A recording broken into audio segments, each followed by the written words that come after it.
So really, this is slightly more involved than the current doctoral training partnerships that we run, in that we have got 3 different institutions you could possibly apply to. So the first thing to do is really to be sure that you're going to be applying to the correct place. As mentioned before, you'll apply to the place where you're going to be carrying out your project. So you'll need to have a think about which supervisors you might want to work with. Now, that doesn't mean you have to have contacted them or finalised anything, but it is worth, really considering areas that you're interested in and then investigating who might be in those institutions, who work in those areas, and trying to get to do your research basically about what's available. Which institution are they at, and apply to those institutions. And you can apply to more than one of the 3 admitting partners. If you have, for example, different ideas about different projects that would have different lead supervisors, where you're thinking about having a project that's more collaborative, it might have co-supervisions across the institutions, but you really know that what your project area is going to be, then you would just apply to the institution of the lead supervisor, and then you can sort out your collaborations a little bit further down the line. There's a lot to think about when you're applying. So really do thoroughly read the course pages before you click on your application. They are, most of the information there will be on the course pages. So just do take your time to read through it carefully. And you can access those through the How to Apply page on the main ILESLA website.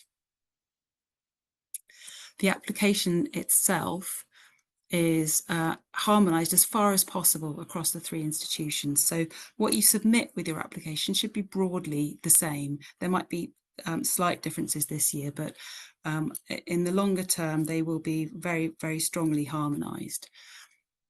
For simplicity, most of this is therefore going to be on the Oxford website. We have an application guide. You can see a tiny screenshot of it there, which gives more general information about how to apply and what to consider and what to include. But then there is more specific information on our website, which will also lead through to the different institutions' course pages. So in the Oxford Brookes and the Open universities, they will have just one single page for the most part on this programme. On the Oxford website, it's quite a bit more involved.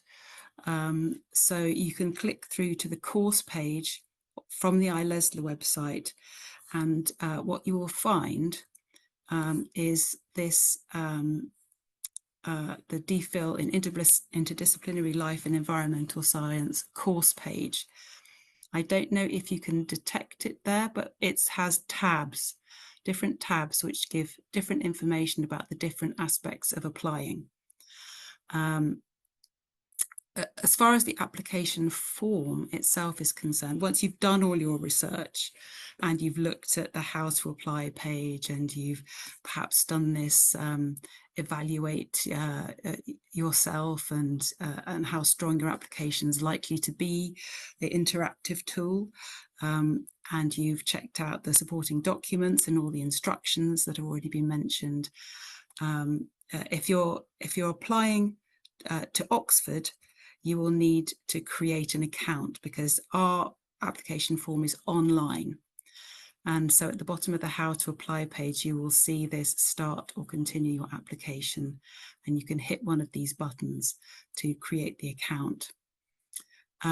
If you're going to be applying via Open or Brookes, I believe there will be a Word application form, and you will submit that alongside your supporting documents. So that's a major difference. But as the first stop, you should probably visit the Oxford course page, where all the instructions are gathered together in one place. if applying to Oxford, this is what you will see. I'm just going to show you a few screenshots of the Oxford online application form, just for familiarity's sake, because it's always nice to kind of know what you're going to be presented with, and it is quite involved. We like tabs here at Oxford, so you'll create your account. Top tip, remember the email address that you used to create the account, because you will need that to log back in. But the form will save your progress.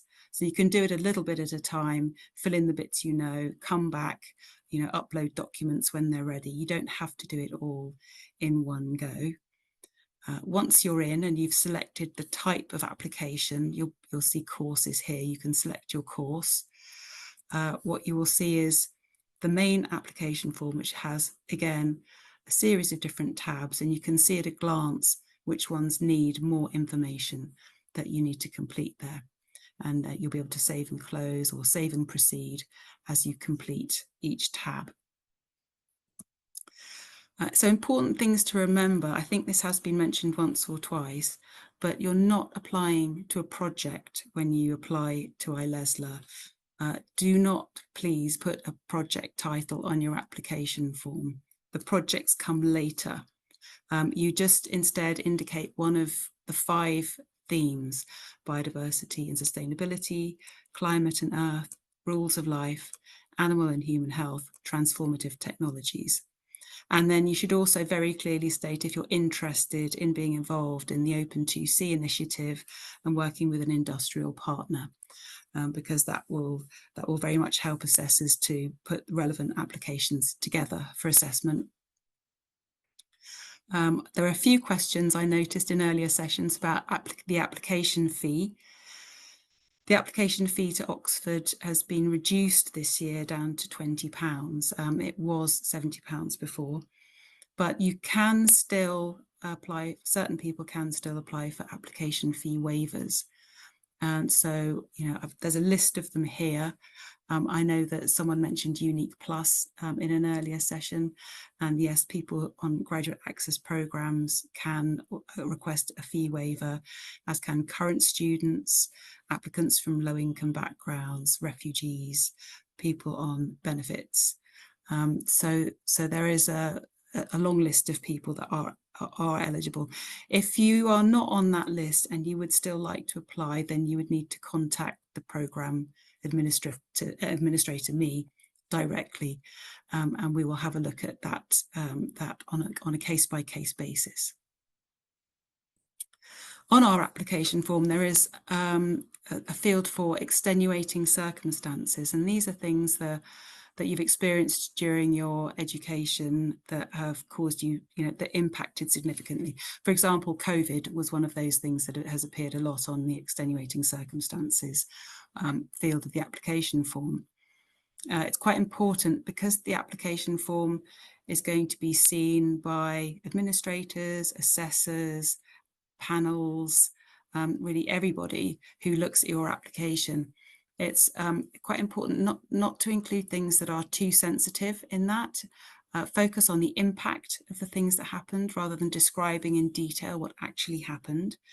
But we do, of course, offer the opportunity to submit a contextual statement, and that will only be seen by the course administrator and the directors. It's kept separate from the form, and it's treated with a lot more security and privacy. So if you do have additional details that you feel are important to share, that will give added context to your story and help people to view your application in a more kind of holistic way, put that in the contextual statement so that it's not just shared too widely. There are a number of supporting documents that need to be submitted with your application. And I've coloured these in 2 different colours because of the slightly different routes that applications might take. So for the CV, a template is provided. For Open University and for Oxford, the CV questions are part of the application form itself. I think for Brooks that will be submitted separately. It's not, they have their own application form, and so the supporting documents will be in addition to that form. All of the 3 institutions will ask for 3 referees. Mostly those should be academic, but of course, if you have been outside academia for a while, then professional references can be used. But we definitely would want some academic reference there. The statement of purpose has full instructions provided. That's on the Oxford course page and that how to apply tab. So as Esther mentioned, do follow those instructions very carefully.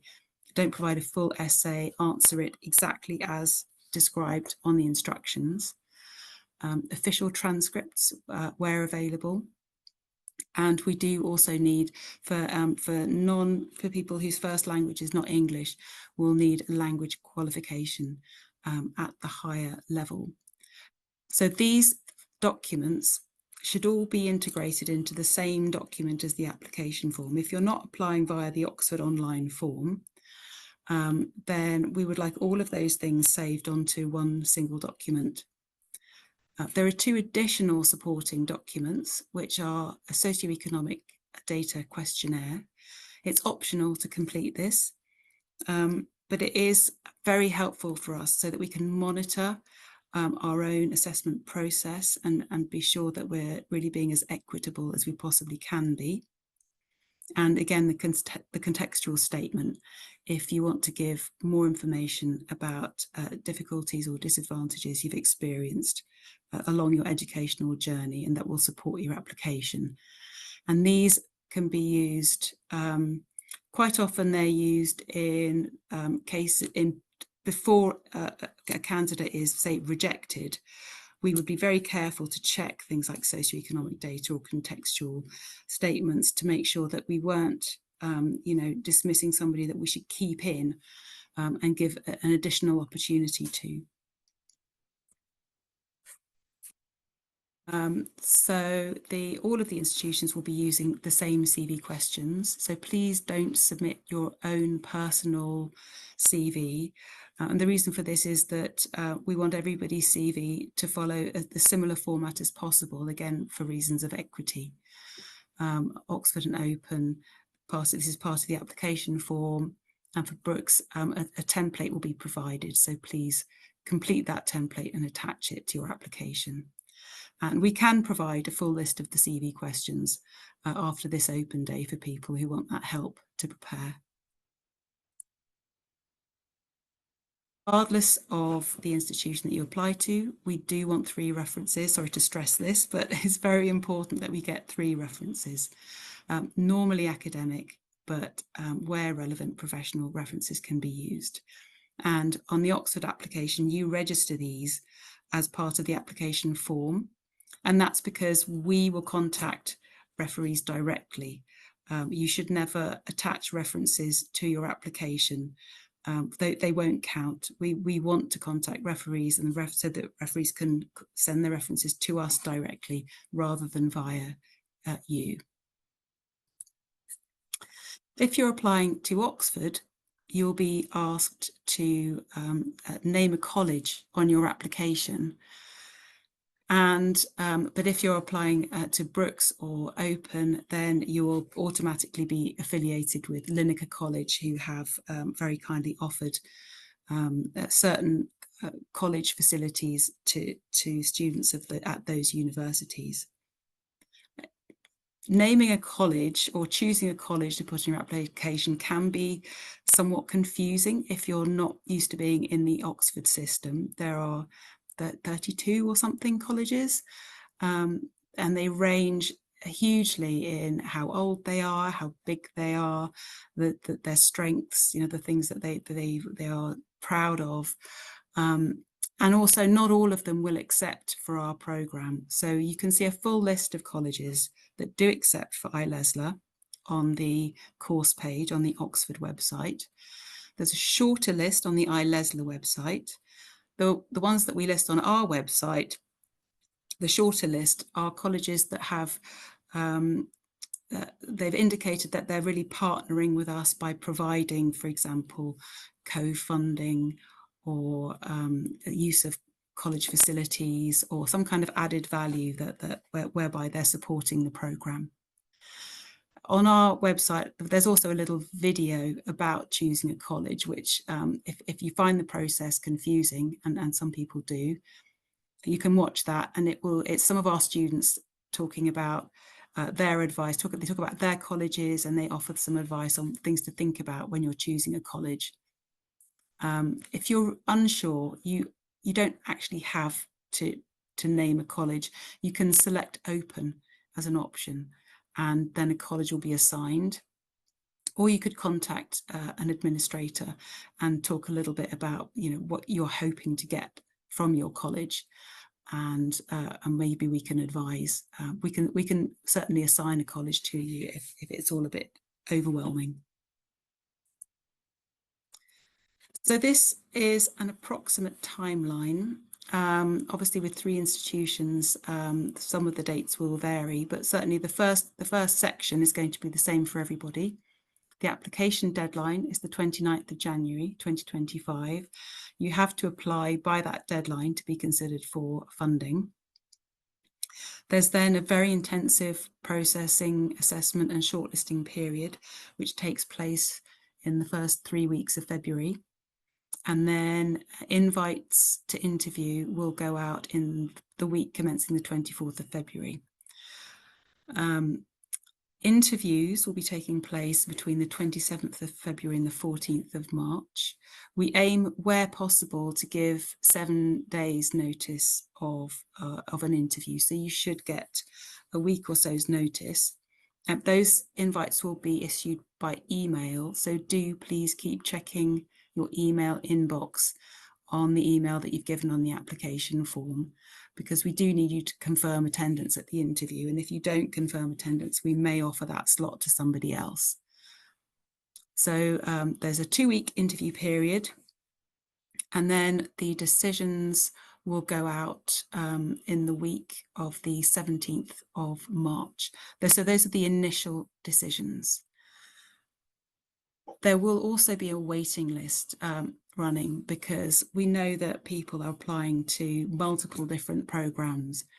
So if somebody gets an offer from us, they may already have accepted an offer somewhere else, or they may want to delay. So if you don't get a decision immediately, don't worry, be patient, because there's always a process of sending out offers, and then as places become available, either due to people going elsewhere or to extra funding becoming available, that's another reason why more places might become available, more offers will be issued. So this is kind of an ongoing process, and it can go on over the whole of the summer. All 3 institutions will have a deadline by which you need to provide documentation to meet your conditions. So offers are usually subject to conditions, and they'll usually be, you need to get at least a 2-1 or a first in your bachelor's degree. If you're an international student, you need your language qualification at the higher level, and those types of things. So the conditions deadline for Oxford is the 31st of August, and that's for both international and UK students. For Open and Brooks, it's earlier in the summer, and they have dates which differ for UK and international students. And so again, we can, in the slides that I share after this Open Day, I will give more information about what exactly those dates are, but I didn't want to make this presentation overly involved. So if you're fortunate enough to be invited for an interview, you should be aware that all interviews are held remotely. They'll be 30 minutes long.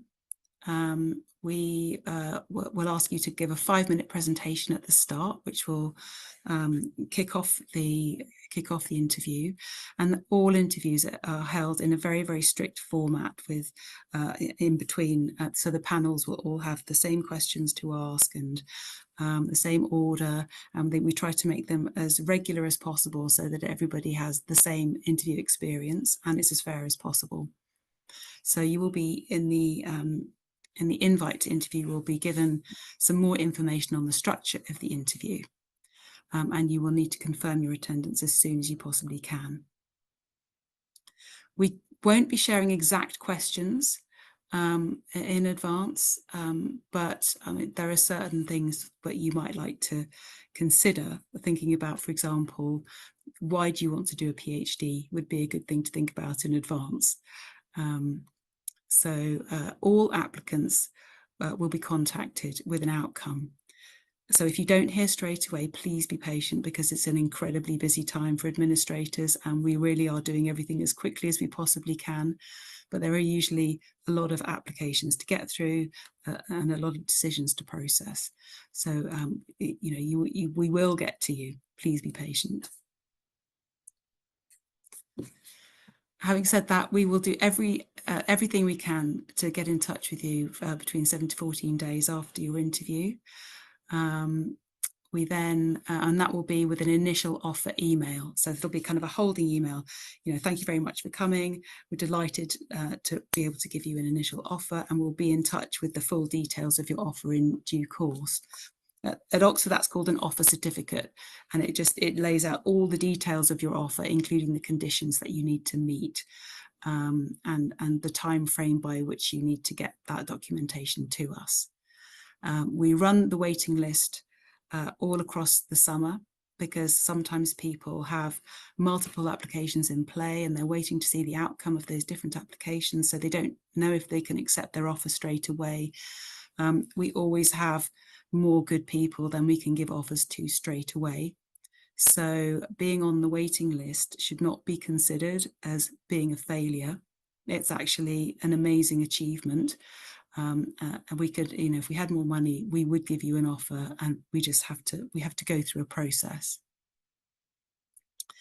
So yes, that can roll on even through to July at Oxford, I think a bit earlier at the other institutions. Once all your conditions are met, then you get a confirmation of offer and you can apply for your university card and you can register as a student.